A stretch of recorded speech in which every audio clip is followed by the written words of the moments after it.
Red green online present.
আমি গত কিছুদিন থেকে আমার বাবা মার লাস্ট কথা হয়েছিল আর কি।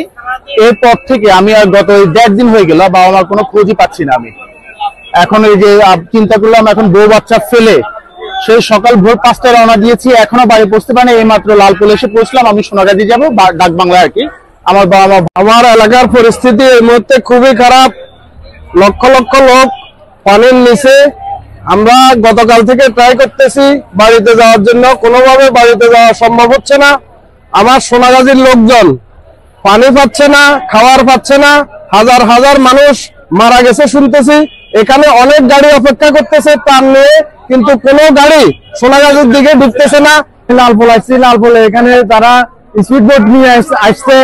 তাদেরকে রিকোয়েস্ট করছি, সেনাবাহিনীদেরকে রিকোয়েস্ট করছি অন্তত সোনাগাজী, ব্রিগেড, দলিয়া এবং কি নবাবপুর এসব অঞ্চলে যাওয়ার জন্য। তারা বলতেছে যে চিনে না, তারপরে বলতেছে যে আমি নিজে যাব, তারপরে বলে যে ভাই আমাদের অনুমতি নাই। পরবর্তীতে আমি নিজের জীবন না চিন্তা করে আমি নিজে এখানে গেছি।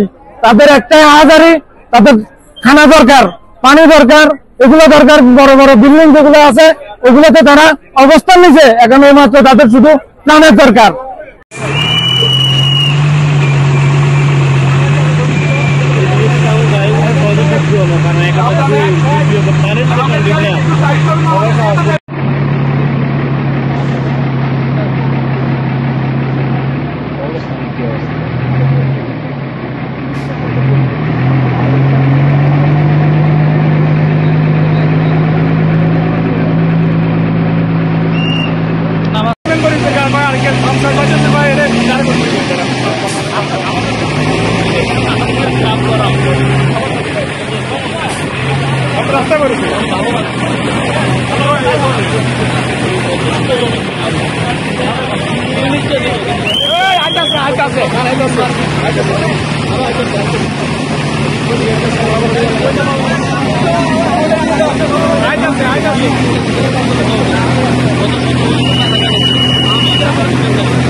Ayo.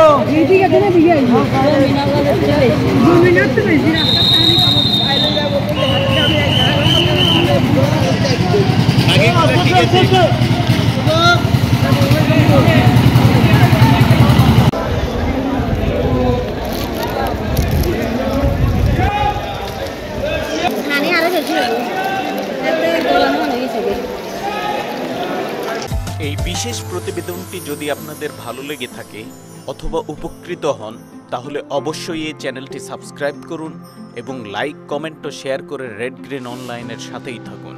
Thanks to everyone, red green online.